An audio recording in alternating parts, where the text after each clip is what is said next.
Sveiki, įsijungia naujausia Lietuva Amerika serija. Kaip visad, su jumis esu aš. Bet šiandieną serija gaunasi, manau, labai fainai ir įdomi. Pirmoje dalyje žygius kalbėsiu su Laurynu Kasčiūnu. Čia pokalbis iš karto po to, kai jie abu grįžo iš vizito į Estiją, išgirsit šiaip, ką jie ten nuveikė, labai daug. Bandome ir privalome statyti vis stipresnius santykius su Baltijos šalimis, įskaitant ir Estiją, aišku. Tai reiškia ne šiaip savo kartu gražias ceremonijas daryti, bet realiai integruoti tiek gynybos prasme, tiek politinė prasme ir panašiai. Tai galima taip pat pasidžiaugti, kad buvo ir išgirsti tikrai, kad buvo pasirašyta bendradarbiavimo sutartis tarp Estijos pagrindinės Europos liaudies partijos atstovės Estijoje, tai yra partijos įsama, estiškai tai reiškia tėvynė, ir tarp mūsų partijos, Tėvynės sąjungos Lietuvos krikščionių demokratų. Tai čia yra pirmas pokalbis. Antrame pokalbėje matysit labai smagiai. Kalbamės aš su Žygiu ir jo dviem artimais draugais, kolegomis iš kitų Baltijos valstybių, vadinamaisiais trimis Baltijos muškietininkais. Tai yra iš Latvijos Rihards Kols, o iš Estijos Marko Mihkelson. Kas yra šiaip labai faina ir įdomu ir iš tiesų labai gražu ir mes turėtume iš šito pokalbio mokytis. Yra tai, kad šitie šiaip žmonės, tiek Žygis, tiek Richard, tiek Marko yra iš skirtingų politinių jėgų. Žygis iš EPP, Rihards iš ECR, truputį į dešinę nuo EPP, o Marko iš Renew Europe. Tai čia yra iš esmės liberalai. Bet kartu, nepaisant tam tikrų politinės šeimos skirtumų, mes privalome ir dirbame jau kartu už mūsų visų laisvę. Tai gero klausimo, tikiuosi, kad patiks. Laurynai, vakar buvom Taline, memorandumas pasirašytas, originalas atiduodu. Ačiū, nešim į sekretariatą. Kodėl tai yra svarbu? Ką mes ten darėm? Na, pirmiausia, Estija yra mūsų sesė ir jų likimas yra mūsų likimas. Ir išties, mes netgi taip ir kalbėjom juk vakar, nes ta dainuojanti revoliucija ir pas mus, ir pas juos, ir Latvijoje. Bet jeigu tai pagalvoja, ar per 36 nepriklausomybės atkurtus metus turim kokį nors bendrą rimtą infrastruktūrinį, geopolitinį, kokį nors kitokį projektą, objektą įgyveninę, atrodo, kad nelabai ką turim kuo pasigirti. Europos direktorius man vakar Gudinas paskambino, pamatęs mano postą, bet Žygį turim, Rail Baltikas, visą kitų, bet sakau, čia prieš 10 metų kuriam, o kas mūsų ateitį atneš? Taip. Ir tie projektai tokie irgi ten su savo trūkumais ir silpnybėm. Tai turėti draugų Estijoje labai tvirtų ir nuoširdžių yra labai svarbu. Įsama arba tėvynė, lietuviškai partija dabar yra pirmaujanti Estijoje partija. Prieš gerų 2 metus užlipusi į šitą poziciją. Urmas Reinsų lyderis, žinomas Estijos politikas, stumtelėjo savo politinę organizaciją labiau į dešinę. Taip nukenksmino, sakyčiau, ekre fenomeną, bet lygiai taip pat ima balsus ir iš centro. Ir dabar, pagal prognozes, iš 100 vietų Estijos parlamente gali turėti 25-30 ir bus pagrindinė šis valdančios koalicijos. Tai matyt labai tikėtina, kad sutartį pasirašėm draugystės bendradarbiavimo su būsimų Estijos ministrų pirmininku. Tai be jokios abejonės yra formalūs santykiai, kaip tu turi tarp premjerų, užsienio reikalų ministrų, bet kai tai vienyje dar yra tam tikras ideologinis ryšys. Manau, kad tai yra be galo svarbu. Ir tas posakis į dešinę jam leido suvienyti tautą iš nuo 11 kėdžių dabar jisai išaugo iki 25% populiarumo. Auga. O liberalai jį išdavė ir nuėjo su kairiaisiais. Ten labai sudėtingas santykis tarp reformų liberalų partijos jų ir įsama. Daug žmonių yra pabėgusi iš vienos pas kitą, dabar jau bėga atgal ir tokių netgi yra variantų. Tai matyti jau galima sakyti, kad visuomenė pavargo nuo reformų, nuo liberalų, ilgametis valdančiosios koalicijos ašies. Ir matyt, tai jau bus tokia pertrauka liberalų partijai. Estijoje tokia, klausimas, kiek jinai užtrauks. Aišku, sulipdyti koalicijos nebus taip Reinsalų labai jau lengva, bet jisai tikrai pasiryžęs prisimto valstybininko pagrindinį Estijoje vaidmenį. Ir manau, kad jis puikiai tą vaidmenį ir atliks. Sutarėme bendradarbiauti, pakviečiau jį į rugsėjo 5 vyksiantį Tėvynės sąjungos, Lietuvos krikščionių demokratų suvažiavimą. Tikrai jis ir buvęs gynybos ministras, ir buvęs užsienio reikalų ministras, ir buvęs teisingumo ministras, tikrai patyręs politikas, tai manau, kad tikrai turim dabar puikų ryšį, puikią draugystę. Paskutinis klausimas. Ideali situacija.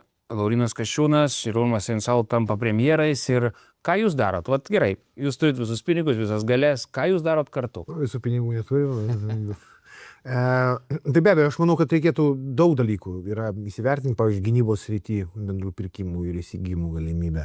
Bendrų įmonių, kuriant tam tikrą, pavyzdžiui, pačių bepiločių ekosistemą, sakykime taip. Estai šiek tiek galbūt nuėję į priekį, jie turi, pavyzdžiui, netgi užuomazgas tam tikrų įmonių, kurios gamina tolimo smūgio galimybės, precizinio tolimo smūgio galimybės stiprina. Yra tų vietų bendradarbiavimui, tarkim, ir ekonominis bendradarbiavimas. Mes taip įpratę kalbėti, kad estai eina į Suomijos pusę, mes į Lenkijos, bet galbūt kažką reikia žvilgtelti vienas kitam į akis. Pažiūrėkite, dar nedaug neišnaudotų galimybių yra tarpusavį. Reikia galvoti apie regioninį saugumo bendradarbiavimą. 3 Baltijos šalys plus šiaurės šalys jau blokas, jau stiprus blokas. Čia daug krypčių. Jeigu dar Lenkija jungiasi, žiūrėkit, jau visai rimtas sanitarinis kordonas prieš rytų despotiją. Taip pat šitų krypčių ekonomikoje, finansų srityje, gynyboje yra be galo daug. Gerai, ačiū, puikiai tęsiam. Let's dive in. First of all, thank you for joining us, both to our listeners and to our wonderful guest, Rihards Kols, member of the European Parliament, and our dear friend Marko from Estonia. If I remember correctly, the chairman of the Foreign Affairs Committee of the Estonian Parliament. Of course, we need to jump in straight away. So the news of the day is drones, right? They've cut into Lithuanian, Latvian, Estonian airspace. Our people are worried. It's even brought a government down in Latvia in certain terms. Well, Mr. Kols will be able to react in a certain way in just a second. But the people are worried. They put on our newspapers and what's going on with the drones. But there are many other things than just drones. We'll see later on this podcast. We have a huge migrant crisis, hybrid attacks coming from Belarus of illegal migrants coming across the Latvian border. We've just had a major of our data services in Lithuania, and so people are worried.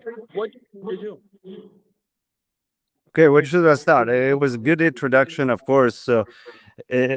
Well, there's an echo. Somebody has something on and it's distorting the sound. One is speaking, maybe let's mute our mics. I also hear that echo. Okay, I mute everything Richard is speaking. Yes, no, I mean, this is no surprise. I mean, again, a reminder, there's an active full-scale war going on already for 5th year, and it's escalating. It's escalating from the aggressor on mutual domains and dimensions. Hybrid warfare we have been experiencing in the Baltic region for many months and many years. Migrant instrumentalization, cutting the undersea cables, different attempts to distort the information space through usefulity and whatnot. And now, of course, what we are pushing is, we are seeing that Kiev is targeting more and more deeper into Russia, which is absolutely right, and they need to do that. They need to bring the war of aggression to their front yard, so that the ordinary Russians can see that this is not some kind of special military operation going on somewhere, that they are involved directly and they're responsible for that, and they will pay accordingly. And of course, due to these activities, Ukraine is increasing their capabilities. Let's not deny it. I mean, at some point by the end of the year, Ukraine can launch 1,000 drones in a one go. And obviously, Russia is using the electromagnetic warfare, which is intercepting and redirecting these drones towards Latvia or Baltic countries altogether, and Finland as well. Here comes the dangers in the ways that we saw already attempts by Russia to gain the public information space, to hijack, to say that these drones and that are being sent to Petersburg, to Moscow, are actually launched from the Baltics, from Latvia, from the Latvian military camps and so on, which is a false narrative, and this is the modus operandi what Russia is doing. But I do not exclude that throughout these activities, Russia can actually intentionally launch drones towards Baltic countries, towards the critical infrastructure, testing our resolve, testing our reaction. And here we have to work not like three piglets, having its own kind of defense systems and operations. We are Baltic countries, and synchronization of operations is paramount. And I don't see it yet. I don't see it Very yet. good point. If I may just quickly jump in and ask our Estonian colleague to maybe give us a perspective from Estonia on how we can actually integrate and really bring our powers together, so that, as you say, we wouldn't be three little dwarves, but we'd be one big fist capable of resisting the Russian aggression. Marco? Mike?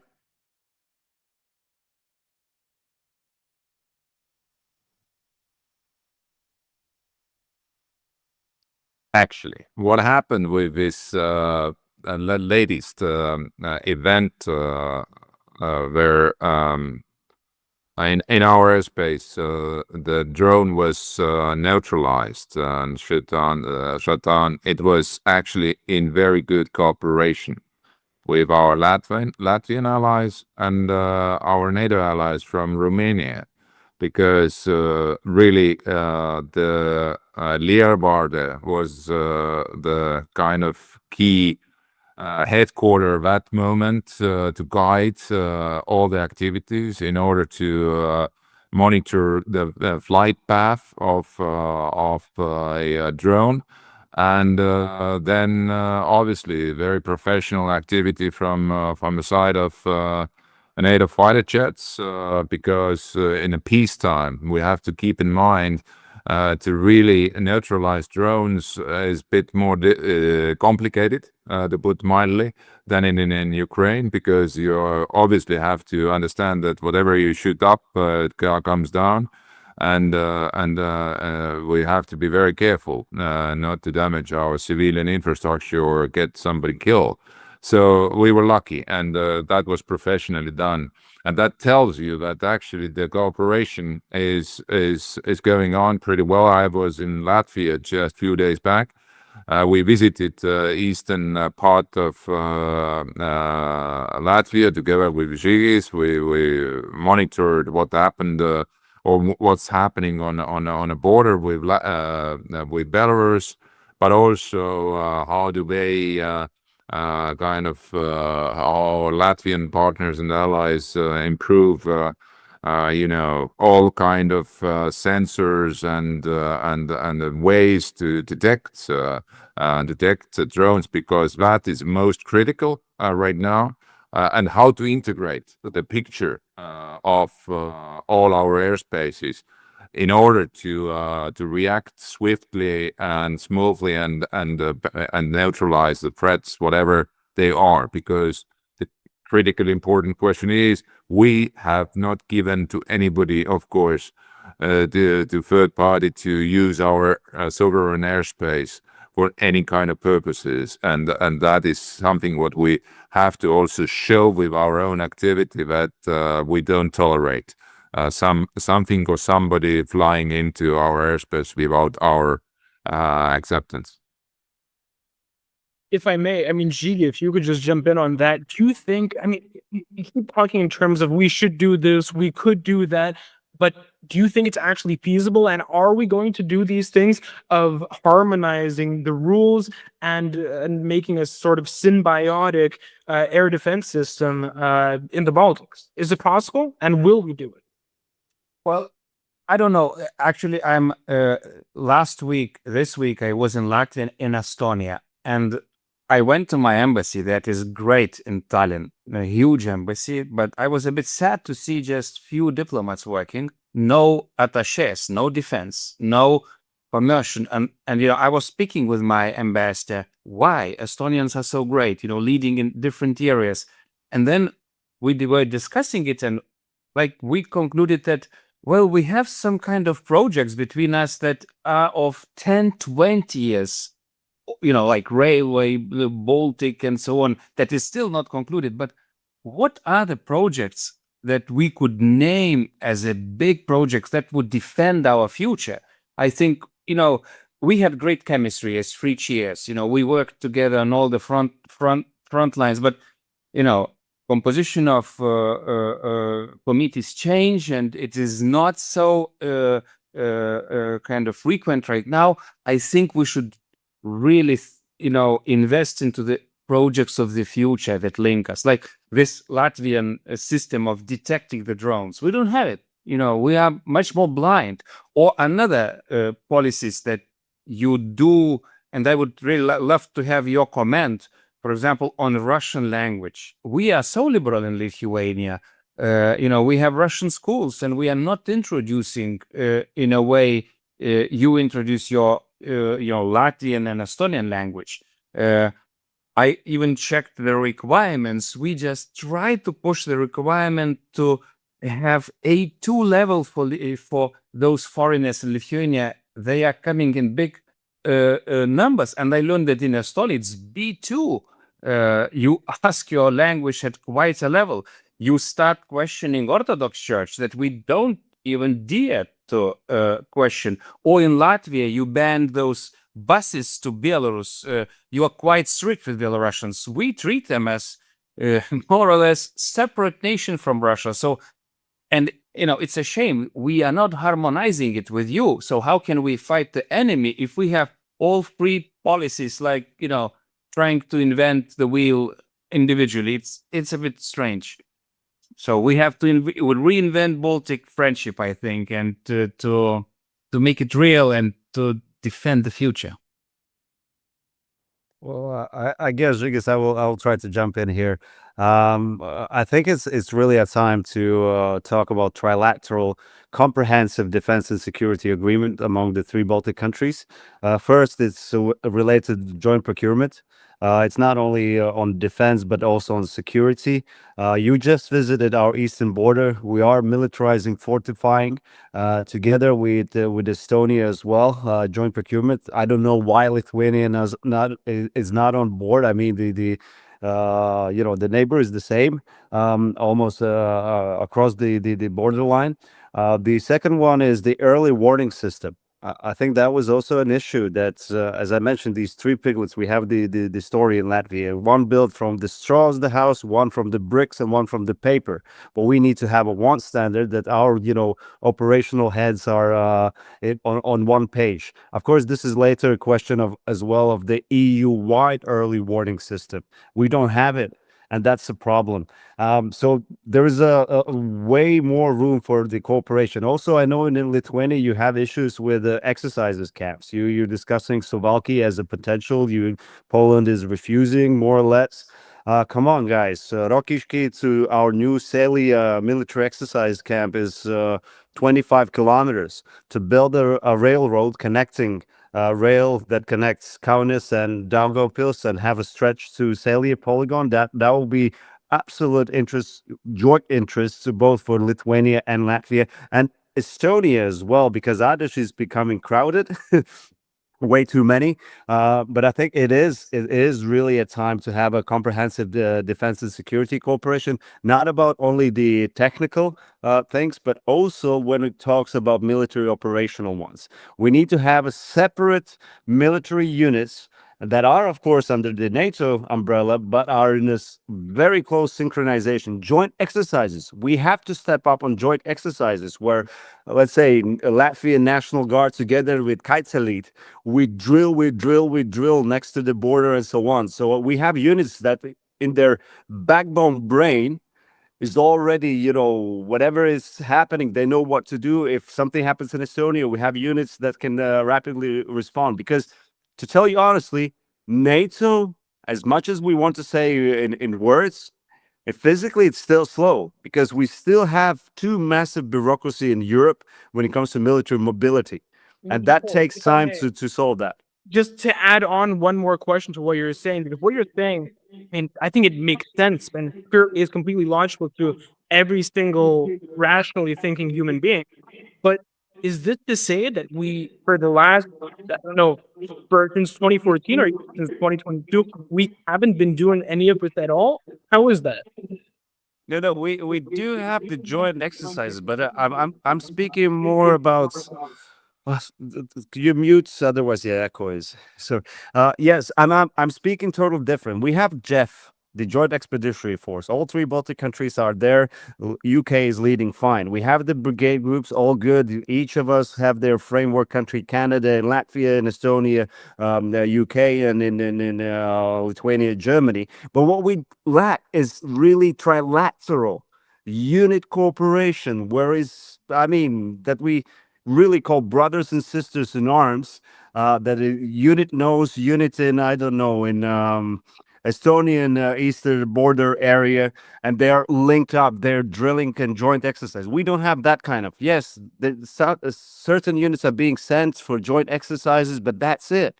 But we should step up and have and on top of that, I know you, Estonia and Lithuania, you signed the agreement with Ukraine on cooperation on defense and security, if I'm not mistaken. I think it was Lithuania at least.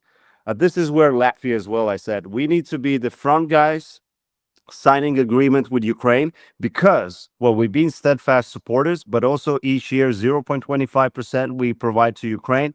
And when they have available experts, battle experienced instructors, we should be the front countries that they send these instructors to train our troops.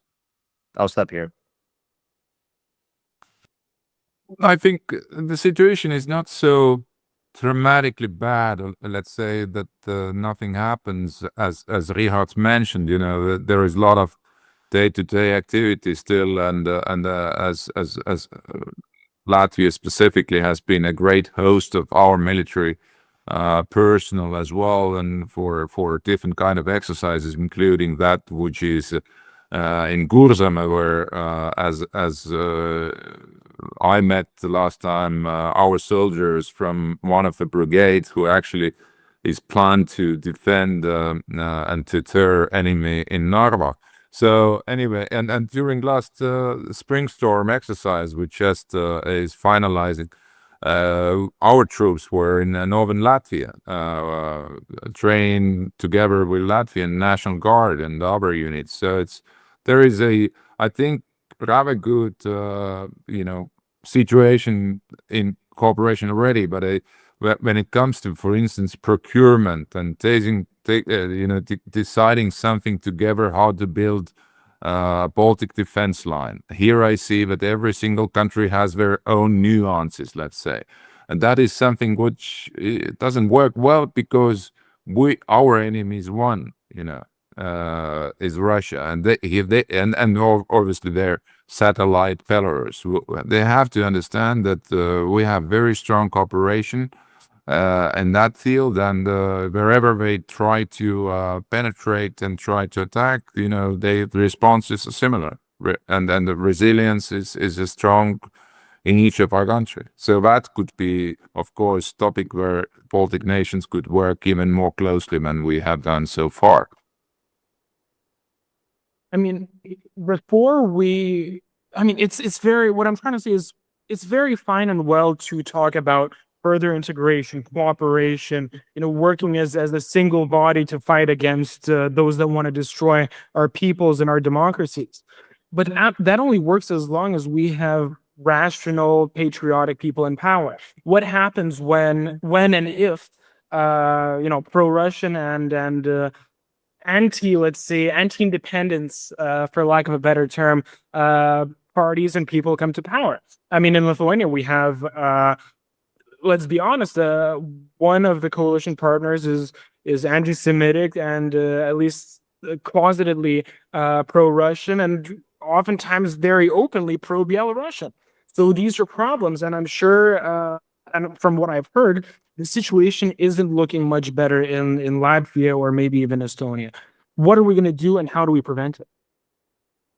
Well, if I could actually ask my Latvian and Estonian brother really to explain me a bit more, how much you try to push now your national languages into your environment, because I think in Lithuania we're really much more relaxed. We don't have such a big Russian minority, but we have waves of new immigration, like much bigger than in your case. Like even in Estonia, your national ceiling, if I understand, is just few thousand a year. We have 40,000 a year, and we have, we in Vilnius we have Russian language everywhere.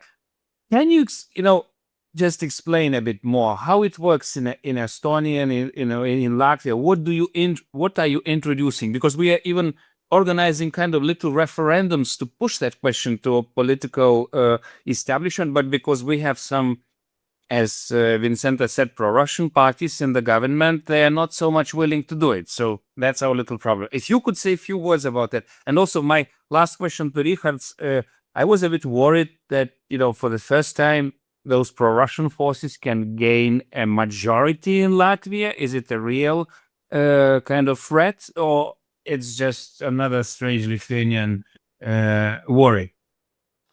Well, clearly, I will start with the last question you raised. Openly pro-Russian, kind of Russian Kremlin representing political party. I think those days are over.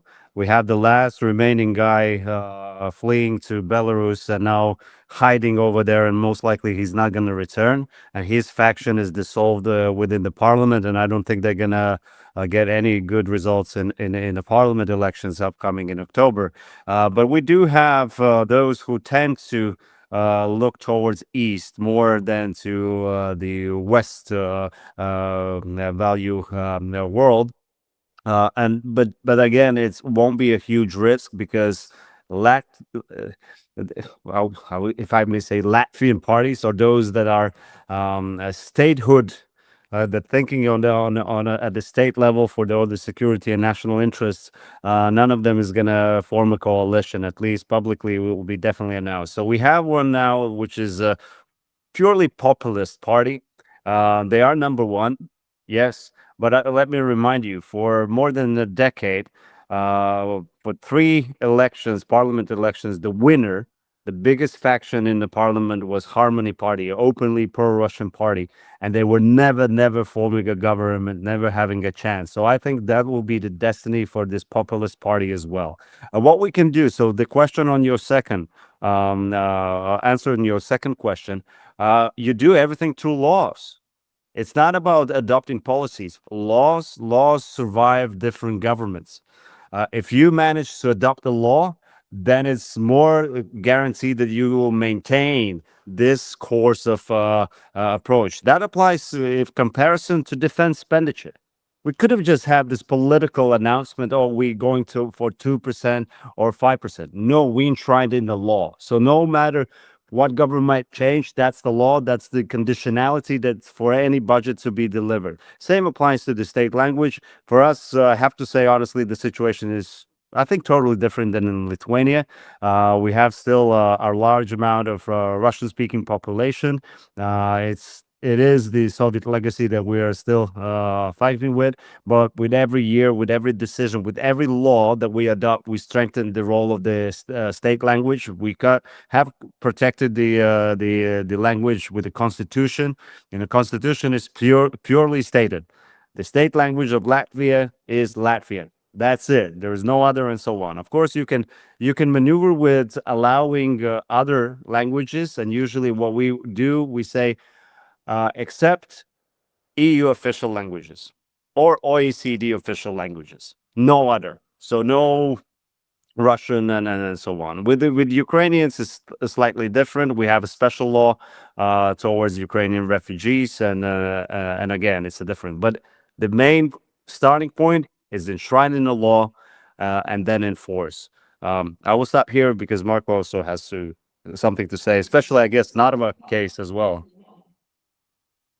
What about Narva? Narva is a nice Estonian, beautiful city. No, I just saw You that know- in the May the chaotic attempts of the Russians putting the big stage, and there were like 3 observers from Estonia. And I hope those 3 observers are under the surveillance of the security services now.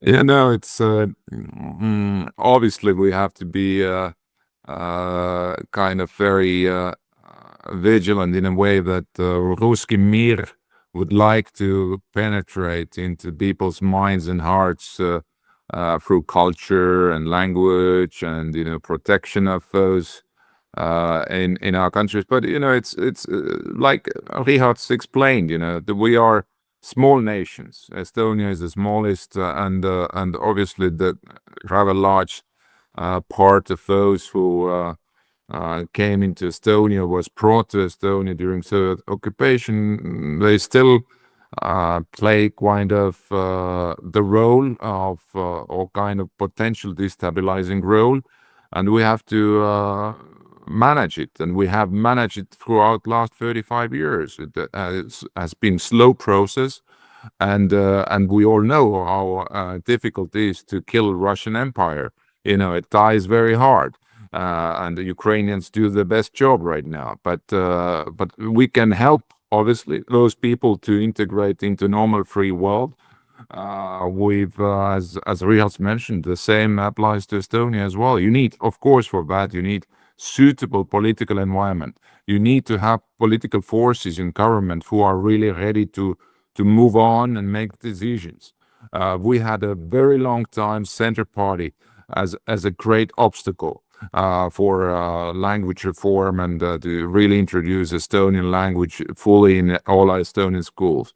And only a few years back, we managed to change dramatically laws. We were a bit late. The Latvians have done it before us and better, but we're moving on. And then it's, of course, you have to understand it's and one is just to make a law and political decision at the end of the day, but you have to also enforce it. And how to make sure that in the schools, the school system, you have enough teachers, enough resources to help people to learn language, or to have a sustainable sort of educational system which backs what you have stated in your laws. But that will come, but it takes time. But first and key element here is political will and decision making. I guess if I can comment on this, we see the latest attempts again from Russia to give the pretext for whatever actions. So just recently adopted a law that Putin has the rights to use the army outside of Russia, and I don't know, in the lights of if the Russian-speaking population is discriminated or endangered and so on. Just today, they are planning to sue Baltic countries in international court. Those are all the attempts that we've been experiencing since we regained our independence on different intensity. The question is, will our partners fall in these traps that are laid out in different international institutions? I'm not only speaking about the partners that are immediate, our NATO allies or the EU countries. We speak about the democratic countries around the world, be it in Latin America, be it in Indo-Pacific as well. And this is where we need to counter every attempt, what they're trying to distort the reality on the ground. And this is a task for the both the politicians, both to be vocal, to explain, and to actually say that what's happening on the ground, because this card will be exploited so many ways. Because that was the prerequisites for Russia's aggression, not only in Ukraine but in Georgia as well. Just, I don't know, Vincente, how much time do you still have in Lithuanian embassy in Rome? But The ambassador hasn't come to kick me out yet, so I think we're good for at least a couple more points. look, I wanted to ask my brothers on America, my beloved topic, because this trio was working very hard to wake up Washington, Berlin, all NATO capitals on Ukraine, and but like I was discussing it with my Polish brothers and sisters who come to Washington on from both parties, on quite a frequent basis. We don't have, like, our voice is not flying well in Washington DC for different reasons. Maybe because we have governments like that, maybe we're small, I don't know. How do you think we should, restore the balance and make our voice heard? Is it with Free Baltics? Do we have to use some other formats? Is it about personalities, parties? Do you see the chance that Washington will actually hear it? Let me just answer very simply. No, because we're doing everything as we should have been doing. We are not a concern. That I have received for so many Congress representatives. We're defense expenditure. We are boosting our defense capabilities. So there are more hotter issues, be it the Middle East, be it Taiwan, that is on the plate right now, that is for the discussions. So maybe we should not interpret that there is no focus. It's just U.S. is not concerned in a way that they should be engaged at such a capacity as we might see. But it's not. It doesn't mean that they're ignorant of what is happening. So of course, I think for the next 7 months, it will be all the midterms, everything about midterms. And I think the focus is just Congress representatives, all the energy is put in the upcoming midterm elections, and little is being pointed. Of course, we have long-standing Baltic supporters. I saw Don Bacon just visiting on farewell visits to Lithuania. We do have friends, and they're still there, and they're influential. So it's not that we don't have the issues. Just the last example that I can give. The Foreign Affairs Committee in Congress, the subcommittee on European Affairs led by Keith Self. When I raised the questions on the defense expenditure and everything, and there were Balkan countries represented as well, he said, "Oh, Baltics, you're all good, you're all fine. I'm more. What are you guys doing?" So it's a good thing. It's a good thing that we are not the headache. So therefore, when it comes to different discussions right now on rotations, on the U.S. presence, we are not under the question of reducing or increasing. So we are steadily improving according to the NATO approved plans, and heading forward. I think the best way how we could keep Americans engaged is that strengthening our own national and also the readiness and resolve and also cooperation between our countries, plus Poland and also Nordic Baltic Poland. I think this is critically important. If we do our part and really stand tall and without kind of being in a whining mood that why don't you do that and this and third thing, then we don't get that attention, and we don't need that kind of attention anyway. What is important is that with our own sort of example, investing into defense as we do, all three countries, or cooperating closer, what we talked earlier on, and also seeing the region as a good transatlantic allied group of countries, then that will work out. And then next week I'll be with my Polish, Lithuanian, and Finnish colleagues in Washington, and again we'll have extremely good set of lineup of meetings. And again, it's there is no lack of communication or opportunities to meet our good friends and allies in America. The question is that what is our message? What we do? How do we see this world? And how do we, end of the day, putting our kind of money into game? What we can do together? And here is a simple way. So it's strengthen our own resolve and readiness, and then we could be on a good line with Americans as well. But we have to obviously we have to understand that dynamics is clear. What they have written in their strategies, it is black and white, and we have to take up much more than just hope that they are any single moment with us. Okay, I see the body language of Vincentas. He has to run to catch his train to Bologna from Rome. But okay, friends, let's continue. I like the format. We could speak hours on everything, and including on America, on Berlin, on Poland. Finally, I miss you guys. I miss your company, and we will try to recreate it in one another way. So thank you, brothers. Thank you, Vincente. Study hard, finish your studies and join our ranks one day. Thank you. Thank you. Thank you, Žygimantas. Thank you, Rihards. Bye-bye. Tikiuosi, kad serija jums patiko. Man ypač patiko ir manau labai girdisi tame mūsų pokalbį. Labai fainas ir linksmas pokalbis su Marko ir Rihards ir Žygio, aišku. Šiaip draugiška, smagu ir protinga. Ir tikrai, kas mane labiausiai palietė, buvo tai, kad vėlgi mes esame iš skirtingų politinių šeimų, skirtingų partijų, dažnu atveju skirtingų pažiūrų, bet tos esminės pažiūros dėl laisvės, dėl demokratijos, dėl absoliučios būtinybės apsiginti nuo priešų ir apginti mūsų demokratiją ir apginti mūsų gyvenimo būdą nuo priešų iš rytų yra vienas ir vienintelis. Ties tuo mes sutarėm, ties tuo mes galime dirbti. Ir aišku, matėte, kad serijos pabaigoje jau turėjau bėgti, bet aš manau, jeigu būčiau aš turėjęs daugiau laiko, būtume kalbėję ir kalbėję. Tad vėlgi, tikiuosi, kad serija jums patiko ir susimatom kitą savaitę. Iki.